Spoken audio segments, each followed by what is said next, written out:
사도 바울이 쓴 서신서는 처음 믿는 이방인 신자들을 위해서 쓴 글입니다. 그래서 예수님이 누구인지, 십자가가 무엇인지, 부활이 우리에게 어떤 은혜를 주는지, 그래서 신앙생활을 하게 하는 이방인 신자들을 위한 글입니다.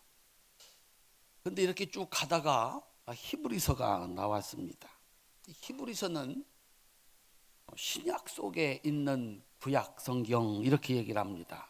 신약 속에 있는 레위기 이렇게 얘기를 합니다. 구약 성경이 여기에 들어와 있는 거죠.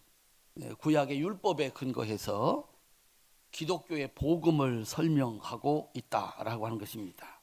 이유가 뭐냐면 히브리서는 원래 유대인들이었는데 예수를 믿은 사람들, 기독교로 개종한 신자들을 위해서 쓴 책이다라고 하는 것입니다. 저자가 누구인지 안 써놨습니다. 아마도 구약 성경에 능통한 바나바나 아볼로나 혹은 역시 사도 바울이 아니겠느냐 이렇게 추측을 합니다. 왜 신약 한복판에 구약 성경 같은 이 책이 여기 쓰여졌을까? 이 편지를 쓸 때가 교회가 세워진 후에 30년 혹은 40년이 지나가던 주후 60년에서 70년 사이로 이렇게 봅니다. 기독교가 로마에서 초기에 선교를 할 때는 유대교와 같은 종교로 이렇게 취급을 받아서 특별한 제재나 핍박이 없었습니다. 그런데 여러분들이 세계사에서 이렇게 공부한 대로 AD 64년에 로마에 대화재 사건이 있었습니다. 사람들은 네로가 정신이 이상해져서 도시에 불을 질러놓고 시를 썼다 이런 얘기를 하기도 합니다. 그런데 이 황제가 이 대화재 사건의 주동자로 기독교인들을 지목을 했습니다. 그때부터 기독교에는 무서운 박해가 시작이 됐습니다. 여러분이 잘 아는 것처럼 인간 횃불로 사람을 죽이기도 하고 사자들 굴에 집어넣어서 죽이기도 하고 그래서 무지막지한 그러한 핍박과 박해가 있었습니다. 하지만 이 기독교인들이 끄떡하지 않았습니다. 이유가 있었습니다. 기독교인의 가장 큰 힘은 예수님의 재림이었습니다. 예수님께서 네로 황제의 문제가 아니고 만왕의 왕으로 이 땅에 오신다. 그러면 믿는 우리 구원받고 믿지 않는 저들은 심판받는다. 근거는 예수님께서 승천하시면서 하신 말씀입니다. 내가 너희가 본 그대로 오리라.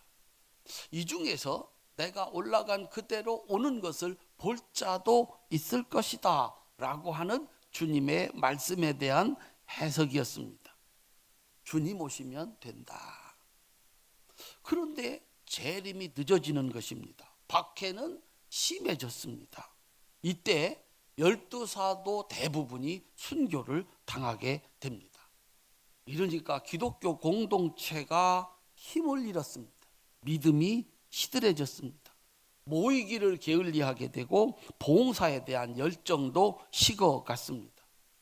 그런 와중에 유대인 출신으로서 기독교인 된 성도들, 원래 유대인이었는데 개종해서 예수를 믿게 된 신자들이 문제를 일으켰습니다. 오직 믿음, 사도 바울이 가르쳐준 대로 오직 믿음, 예수를 믿어서 구원을 받는 이 교리를 강조하는 기독교보다 자기들이 옛날에 섬겼던 구약의 제사, 성전 중심으로 제물로 제사를 드리고 율법을 지키고 거룩한 종교 행위를 유지하고 그렇게 고급스럽게 신앙생활하는 것 같은 유대교로 돌아가고 싶은 생각이 든 것입니다. 결정적인 것은 이 유대교는 로마에서 합법적인 종교로 인정을 받아서 핍박이 없었습니다. 그래서 기독교인이 된 유대인들이 다시 유대교로 돌아가려고 했다라고 하는 것입니다.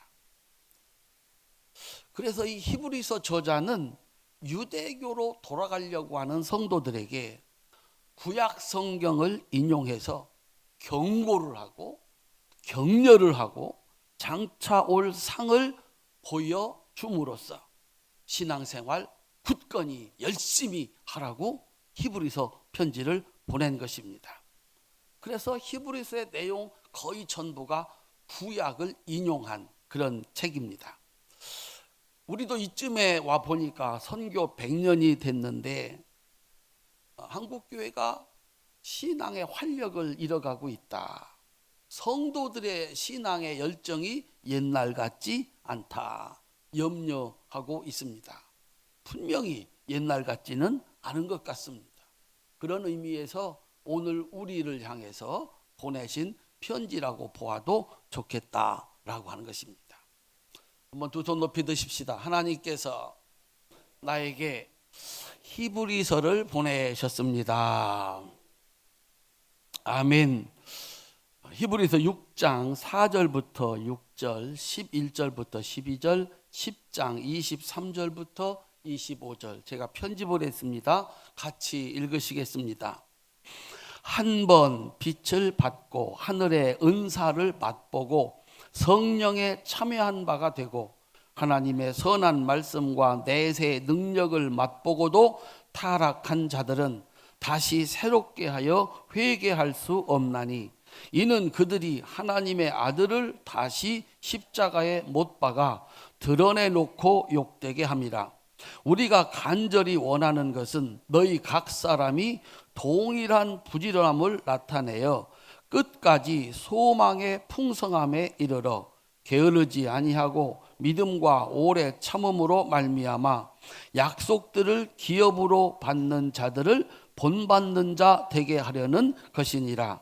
또 약속하신 이는 미쁘시니 우리가 믿는 도리의 소망을 움직이지 말며 굳게 잡고 서로 돌아보아 사랑과 선행을 격려하며 모이기를 패하는 어떤 사람들의 습관과 같이 하지 말고 오직 권하여 그날이 가까움을 볼수록 더욱 그리하자. 아멘. 무슨 얘기인지 아시겠죠?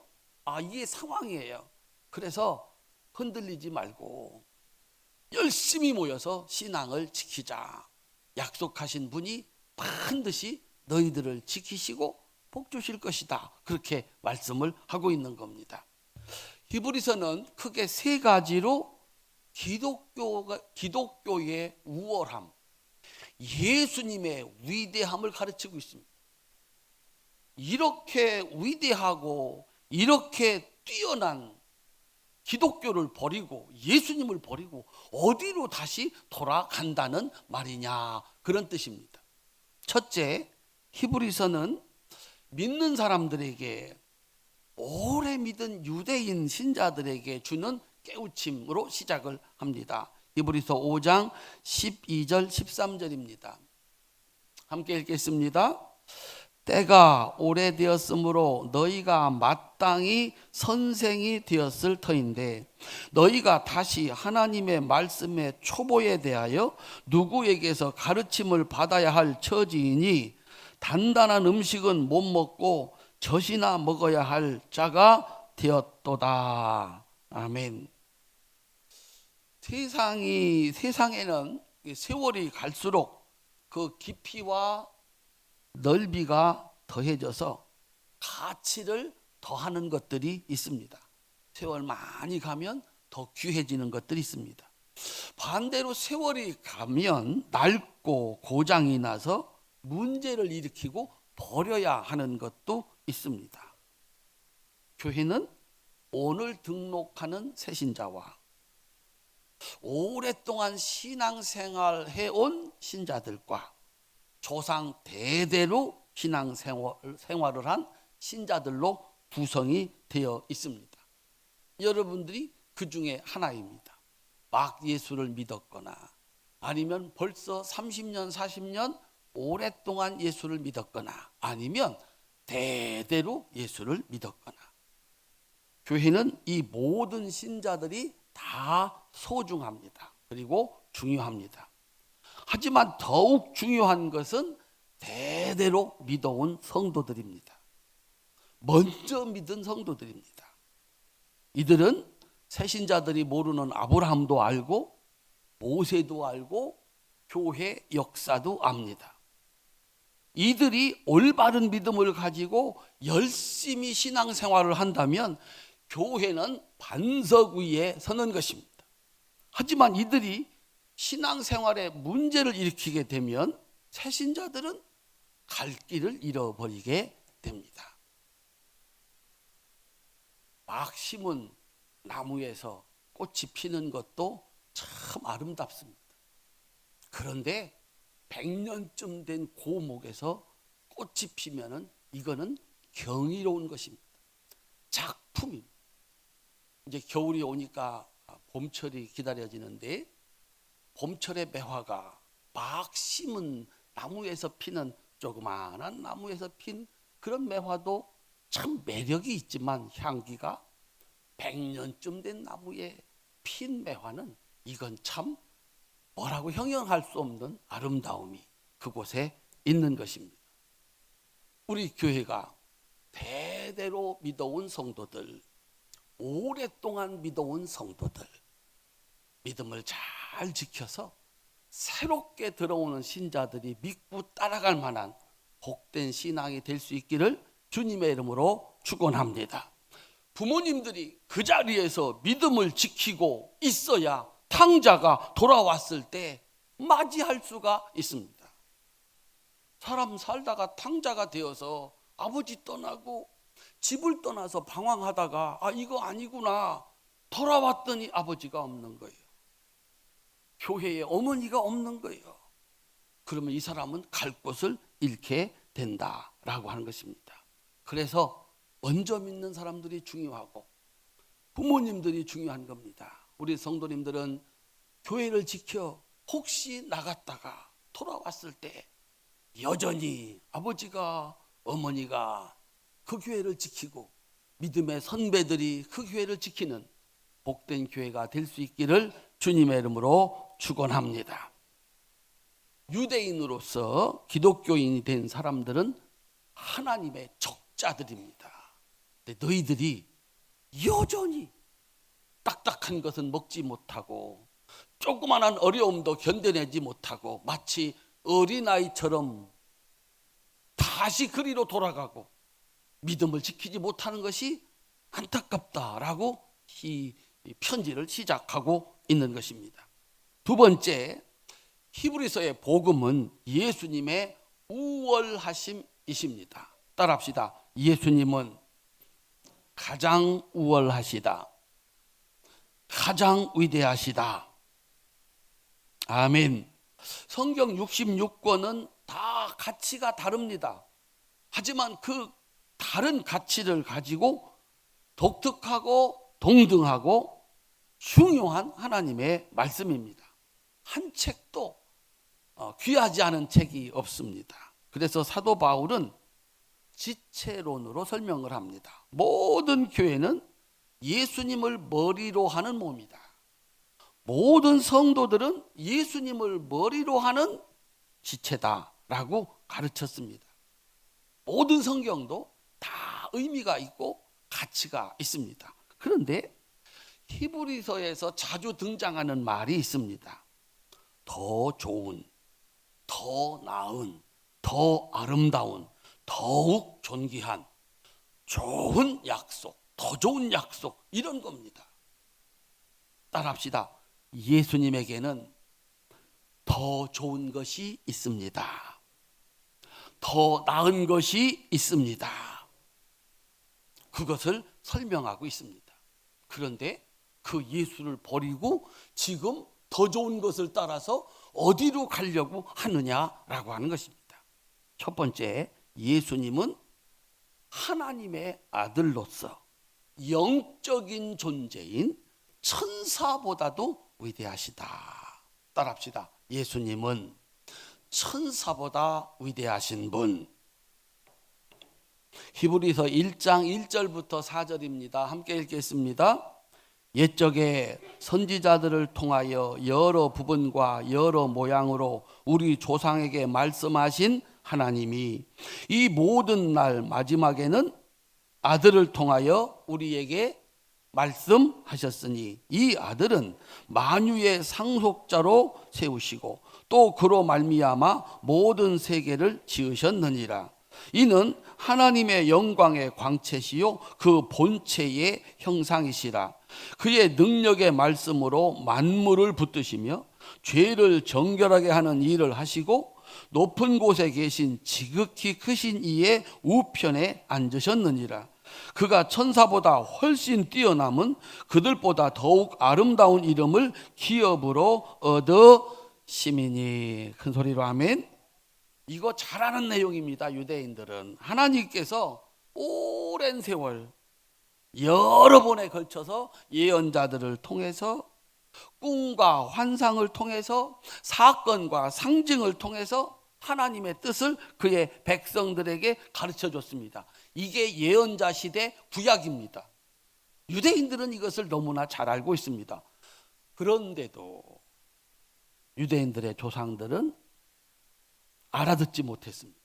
그래서 하나님이 마지막으로 그 아드님 예수님을 보내셔가지고 직접 말씀하게 하셨습니다. 이게 메시아 시대이고 신약입니다. 예수님은 천사들보다 훨씬 뛰어난 분이신데, 천사들보다 훨씬 위대하신 하나님의 아들인데, 우리 인간이 마귀들의 종살이 하는 것을 볼 수 없어서 그 종살이에서 풀어주기 위해서 이 땅에 오셔서 고난과 죽음을 당하신 분이다라고 말합니다. 예수님 십자가에서 비참하게 죽으셨는데 그분 하나님 아들이시다. 그분이 그렇게 죽은 이유는 우리를 마귀의 종살이에서 구해 주시기 위함이다 라고 설명을 합니다. 두 번째, 예수님은 너희들에게 율법을 준 모세보다 위대하신 분이다. 따라합시다. 예수님은 모세보다 위대하신 분이시다. 지금 이스라엘 백성들이 모세의 율법으로 다시 돌아가겠다는 겁니다. 그분보다 더 위대하시고 크신 분 예수님을 버리고 어떻게 모세에게로 갈 수가 있느냐 하는 것입니다. 히브리서 3장 1절부터 3절까지입니다. 함께 읽겠습니다. 그러므로 함께 하나님의 부르심을 받은 거룩한 형제들아, 우리가 믿는 도리의 사도이시며 대제사장이신 예수를 깊이 생각하라. 그는 자기를 세우신 이에게 신실하시기를 모세가 하나님의 온 집에서 한 것과 같이 하셨으니 그는 모세보다 더욱 영광을 받을 만한 것이 마치 집 지은 자가 그 집보다 더욱 존귀함 같으니라. 아멘. 이스라엘 백성들에게 모세는 가장 위대한 사람 중에 한 사람입니다. 그런데 예수님이 더 위대하시대요. 왜냐하면 모세는 하나님 집에서 하나님 일을 해가지고 위대해졌다. 한번 따라할까요? 하나님 집에서 하나님 일 하는 사람은 위대한 사람입니다. 이게 보통이 아닙니다. 오늘 성가대가 1년 동안 참 봉사를 많이 하셨어요. 그 일이 어떤 일이냐? 위대한 일이래요. 가치 있는 일이래요. 세상에 없는 존귀한 일이래요. 여러분들이 이 시간에 하나님 집에서 예배로, 봉사로, 기도로 하나님을 섬기는 것이 위대한 일이래요. 세상에 없는 가치 있는 일이래요. 그런데 예수님은 그 집에서 일한 모세보다 위대한 이유는 예수님은 그 집을 지으신 분이다라고 한 거예요. 따라합시다. 예수님은 교회의 주인이십니다. 그러니 그 집에서 일한 사람하고 그 집주인하고 누가 더 크다? 그 집주인이, 그 집을 지으니가 더 큰 것이 당연하다라고 하는 것입니다.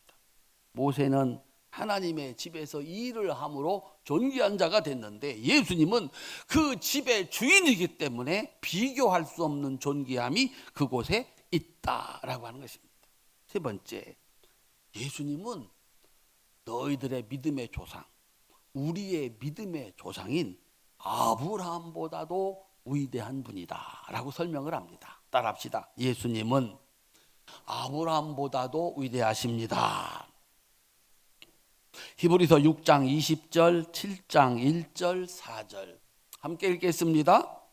그리로 앞서가신 예수께서 멜기세덱의 반차를 따라 영원히 대제사장이 되어 우리를 위하여 들어가셨느니라. 이 멜기세덱은 살렘 왕이요 지극히 높으신 하나님의 제사장이라. 여러 왕을 쳐서 죽이고 돌아오는 아브라함을 만나 복을 빈 자라. 이 사람이 얼마나 높은가를 생각해 보라. 조상 아브라함도 노량물 중 10분의 1을 그에게 주었느니라. 아멘. 이스라엘 백성들에게 가장 위대한 조상은 아브라함입니다. 그런데 그 조상보다 더 크신 분이 있다. 아브라함이 전쟁을 하고 돌아올 때 살렘 왕 멜기세덱 혹시 아시나요? 유대인들은 알아요. 오래 믿은 성도들은 알아요. 이 글을 읽는 사람들은 유대인들이에요. 금방 알아차립니다. 우리 조상 아브라함이 전쟁터에 나가서 전쟁을 해갖고 이기고 돌아올 때 그곳에서 얻은 것의 10분의 1을 멜기세덱 제사장한테 주었습니다. 제사장은 그걸 받고 아브라함을 축복했습니다. 축복을 받는 사람과 축복하는 사람 누가 더 높다? 축복하는 사람이 더 높다라고 하는 것입니다. 예수님이 제사장인데 어떤 제사장이냐?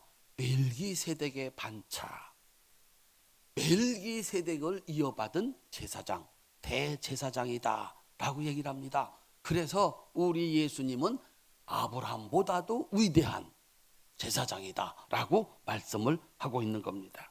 네 번째, 따라합시다. 예수님은 완전한 제사장입니다. 지금 이스라엘 백성들이 돌아가고 싶은 것은 레위 지파의 아론의 후손들이 드리는, 성전에서 드리는 제사입니다. 짐승을 잡아서, 양을 잡고 소를 잡아서 태워 드리는 그 제사로, 그 멋있는 제사로 돌아가고 싶은 것입니다. 문제는 이 아론의 후손들이 드리는, 이 제사장들이 드리는 제사로 이스라엘 백성들의 죄를 없애지 못했습니다. 짐승만 죽고 돌아오면 또 죄를 짓는 겁니다. 그 죄값으로 짐승이 죽고 또 죄를 짓는 겁니다.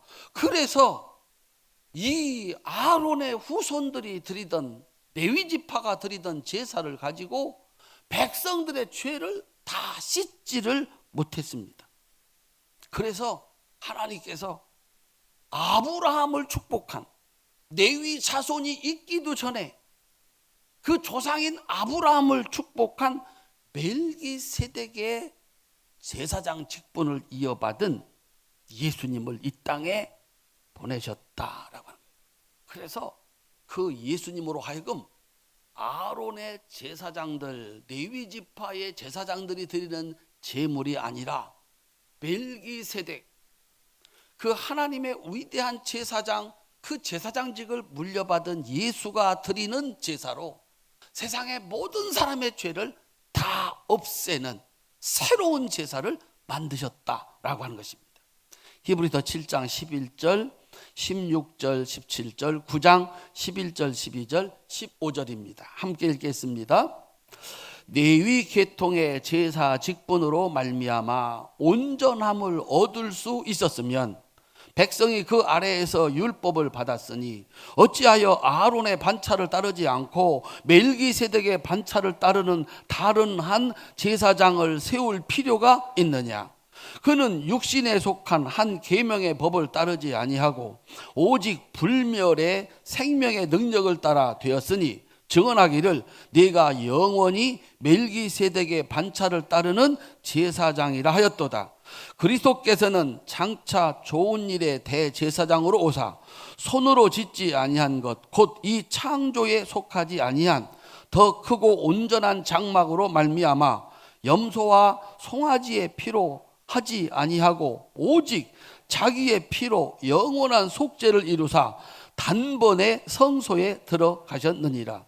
이로 말미암아 그는 새 언약의 중보자이시니 이는 첫 언약 때에 범한 죄에서 속량하려고 죽으사 부르심을 입은 자로 하여금 영원한 기업의 약속을 얻게 하려 하심이라. 아멘.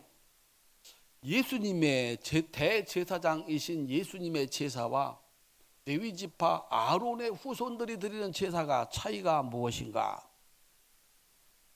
아론의 후손들이, 이 제사장들이 짐승의 피를 가지고 짐승을 죽이고 그 피를 가지고 속죄의 제사를 드렸습니다. 그런데 이스라엘 백성들의 죄를 다 씻지 못했습니다.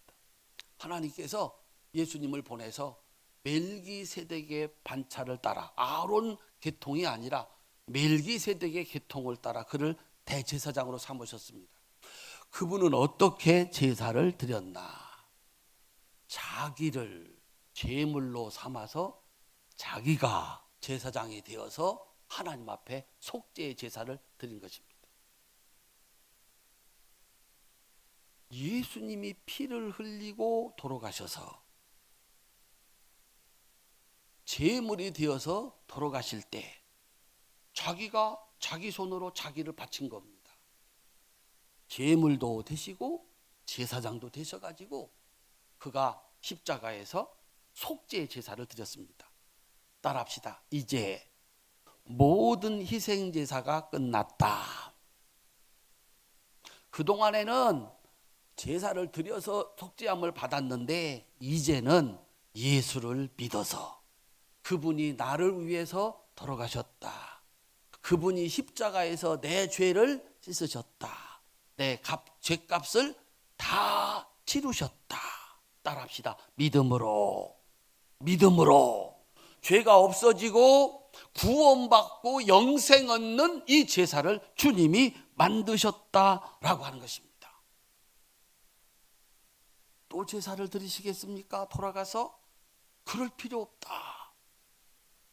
그것 가지고 너희들의 죄가 없어지지 않는다. 예수님이 내 죄를 대신 지시고 돌아가심으로 내 죄가 없어졌으니 이제 나는 그분 덕분에 살았다. 그분을 위해서 산다. 그분처럼 산다. 그 사람은 이제 구원받은 사람이고 영생을 얻은 사람이 된다 라고 하는 진리를 주님께서 다시 세우셨다라고 하는 것입니다. 사랑하는 성도님들, 예수님의 제사로 제사가 끝났습니다. 이제는 믿음으로, 그 예수님의 제사를 믿음으로 우리는 죄 용서함을 받고 구원받은 자요 천국 백성이 되는 줄로 믿으시기를 주님의 이름으로 축원합니다. 그래서 마지막으로 예수님께서 구약의 믿음, 그 완성자로 오늘 본문에 나오고 있습니다. 따라합시다. 예수님은 믿음의 완성자입니다. 12장 2절입니다. 함께 읽겠습니다. 12장 2절. 믿음의 주요 또 온전케 하시는 이인 예수를 바라보자. 그는 그 앞에 있는 기쁨을 위하여 십자가를 참으사 부끄러움을 개의치 아니하시더니 하나님 보좌 우편에 앉으셨느니라. 아멘. 따라합시다. 예수님은 믿음의 주인이십니다. 한 번 더, 예수님은 믿음을 완전하게 하시는 분이십니다. 예수님이 뭘 믿었나요? 히브리서 11장은 믿음장입니다. 히브리서 11장에는 유대인들이 알고 있는 영웅들의 이름이 쫙 나옵니다. 이 믿음의 영웅들은 어떻게 살아서 모든 백성들이 알고 믿고 따르는 믿음의 영웅들이 됐을까? 히브리서 11장 1절에서 믿음이란 바라는 것들의 실상, 보이지 않는 것들의 증거다 그랬습니다. 내가 바라는 게 있는데, 내 소원이 있는데 그 언제쯤 이루어질까? 이루어진 것처럼 믿고 산다라고 하는 겁니다. 내가 보아야 될 것, 보고 싶은 것이 있는데 멀리 있어, 앞에 있어, 안 보이는데 여기 있는 것처럼 믿고 살아간다라고 하는 거예요. 그래서 예수님은 믿음의 주인이고 우리의 믿음을 완전하게 하시는 분이다라고 하는 거예요. 그분은 어떻게 그의 믿음을 증명했나? 따라합시다. 앞에 있는 기쁨을 위하여. 요 앞에 뭐가 있다? 기쁨이 있다. 어떤 기쁨? 내가 다시 살 것이고 하나님 우편에 앉을 그 기쁨이 여기 있다. 그걸 위해서 그것이 나의 것이 된다는 것을 믿고 뭘 지셨다? 십자가를 지셨다. 십자가에서 그 부끄러운 꼴을 다 당했다는 거죠. 배신당하고 벗겨지고 맞고 수치를 당하고 그거를 다 당하는 거예요. 왜요? 요 너머에, 요 끝에, 요 앞에 뭐가 있다? 큰 기쁨이 있다. 내가 살고 온 세상이 살고 내가 하나님 우편에 앉을 그 기쁨이 있다. 따라합시다. 나는 믿는다. 믿음의 표시가 십자가에서 그 모든 수모를, 그 모든 고통을 다 당하고 지나간 겁니다. 히브리서 11장에 나오는 이 믿음의 영웅들, 그들은 믿고 행동했습니다. 그들의 행동은 어디에서 나왔다고요? 믿음에서 나왔습니다. 믿음으로 아벨은, 믿음으로 에녹은, 믿음으로 노아는, 믿음으로 아브라함은, 믿음으로 모세의 부모는, 믿음으로 모세는, 믿음으로 기생 나합은 앞에 있는 고난을, 앞에 있는 고통을 주저없이 겪고 지나갔다라고 하는 것입니다. 노아가 하나님의 말씀을 믿었습니다. 120년 뒤에 홍수 난다. 살려면 방주를 예비해라. 따라하세요. 오른손 높이 드세요. 하나님, 내가 믿습니다. 그날부터 바보다, 미쳤다 소리를 들어가면서 몇 년 동안? 120년 동안 배를 짓습니다. 그게 믿음입니다. 이 끝에서 비가 오고 모든 사람 다 죽는 날에 살 방법은 이것밖에 없다. 나는 믿는다. 그들의 행동의 근거는 믿음이었습니다. 따라합시다. 나는 예수님을 믿습니다. 예수님이 앞에 있는 기쁨을 얻기 위해서 십자가를 지셨더니 그 부끄러움을 다 참고 십자가를 졌더니 마침내 나를 살리고 다른 사람을 살리고 하나님 우편에 앉는 이 영광스러운 역사를 나도 믿는다라고 하는 거예요. 그리고 하나님 말씀을 따라서 내가 해야 할 믿음의 역사를 만들어 간다라고 하는 것이죠. 히브리서 11장 32절부터 40절까지입니다. 함께 읽겠습니다. 내가 무슨 말을 더 하리요? 기드온, 바락, 삼손, 입다, 다윗 및 사무엘과 선지자들의 일을 말하려면 내게 시간이 부족하리로다. 그들은 믿음으로 나라들을 이기기도 하며 의를 행하기도 하며 약속을 받기도 하며 사자들의 입을 막기도 하며 불의 세력을 멸하기도 하며 칼날을 피하기도 하며 연약한 가운데서 강하게 되기도 하며 전쟁에 용감하게 되어 이방 사람들의 진을 물리치기도 하며 여자들은 자기의 죽은 자들을 부활로 받아들이기도 하며 또 어떤 이들은 더 좋은 부활을 얻고자 하여 심한 고문을 받되 구차히 풀려나기를 원하지 아니하였으며 또 어떤 이들은 조롱과 책찍질 뿐 아니라 결박과 옥에 갇히는 시련도 받았으며 돌로 치는 것과 톱으로 켜는 것과 시험과 칼로 죽임을 당하고 양과 염소의 가죽을 입고 유리하며 궁핍과 환난과 학대를 받았으니 이런 사람은 세상이 감당하지 못하느니라. 그들이 광야와 산과 동굴과 토굴에 유리하였느니라. 이 사람들은 다 믿음으로 말미암아 증거를 받았으나 약속된 것을 받지 못하였으니 이는 하나님이 우리를 위하여 더 좋은 것을 예비하신즉 우리가 아니면 그들로 온전함을 이루지 못하게 하려 하심이라. 아멘. 따라합시다. 잘 아는 이야기입니다. 유대인들은 이걸 너무나도 잘 알고 있습니다. 주저없이 시련과 환난을 뚫고 지나갔던 그들은 믿음을 가지고 하나님이 우리의 이 삶에 내가 믿고 가는 것에 대해서 반드시 응답하신다는, 축복하신다는 사실을 믿고 걸어간 것입니다. 어떤 사람은 당대에 받았습니다. 그런데 어떤 사람은 약속만 받고 그것을 손에 넣지는 못했습니다. 그들이 약속을 받았던 것을 누가 얻는다? 우리가 얻는다 그랬습니다. 우리 성도님들 믿음으로 주 앞에 행동하신 것, 믿음으로 충성하고 믿음으로 헌신하고 믿음으로 기도하고 믿음으로 수고했던 모든 것들 여러분 당대에 기쁨이 되시기를 주님의 이름으로 축원합니다. 여러분들이 받지 못하면 그건 누가 받는다? 자손들이 받아서 하나님은 약속하신 것을 반드시 이루시는 위대하신 하나님을 우리로 하여금 자손들로 하여금 보게 한다라고 하는 거예요. 우리 성도님들, 우리 자식들이 이렇게 얘기를 해야 됩니다. 내가 뭘 했길래 이런 복을 받나.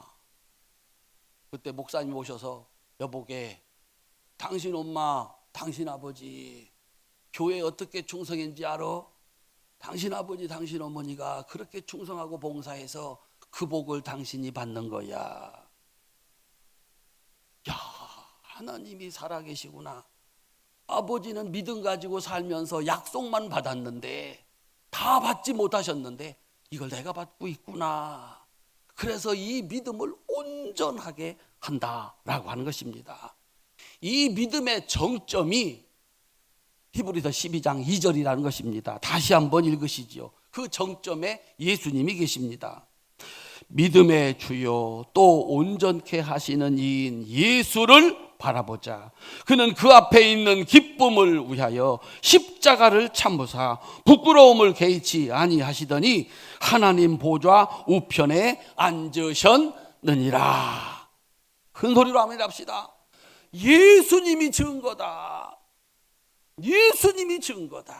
그분이 당한 고난을 아느냐? 그분이 당한 수치를 아느냐? 왜 그분이 그 수치스러운 고난의 길을 걸어갔느냐? 앞에 있는 기쁨을 믿고 너희들도 예수님처럼 앞에 있는 기쁨을 믿고 나가라. 흔들리지 마라. 주저하지 마라. 따라합시다. 예수를 믿어라. 사랑하는 성도 여러분, 예수님은 구약의 완성이고 믿음의 완성입니다. 앞에 있는 기쁨을 믿고 십자가를 지심으로 부활의 영광과 하나님 보좌 우편의 축복을 받았습니다. 그러므로 우리들도 예수님처럼 끝까지 하나님 말씀 믿고 믿음의 경주를 하는 것입니다. 히브리서의 기자는 말합니다. 흔들리지 마라. 포기하지 마라. 너희 조상의, 너희 구약의 그 조상들처럼, 그리고 예수님처럼 앞에 있는 기쁨과 영광을 보고 믿음을 지켜라. 너희들이 장차 받을 것이고 너희가 받지 못하는 것이 후손들이 받을 것이다. 사랑하는 성도님들, 이 시대에 믿음이 흔들린다고 그럽니다. 교회가 또 나아지는 것이 없는 것 같고 감격도 없고, 그래서 예배를 패하는 어떤 이들처럼 점점 교회에서 멀어진다고 합니다. 그러면 어디 가면 기쁨이 있겠습니까? 누구를 찾아가면, 어디 가서 무엇 앞에 엎드리면 거기 기쁨이 있겠습니까? 거기 구원이 있고 영생이 있겠습니까? 묵은 나무에, 100년 된 나무에 꽃이 피면 경이로운 것입니다. 아름다운 것입니다. 우리 활천교회가 세월이 갈수록 귀해지고 우리 성도들이 세월이 갈수록 아름다워지는 우리 복된 성도들 되시기를 바랍니다. 이곳에서 받고 다 받지 못한 거 자식들이 받으면서 믿음을 완성하는 이 은혜로운 축복이 있으시기를 주님의 이름으로 축원합니다.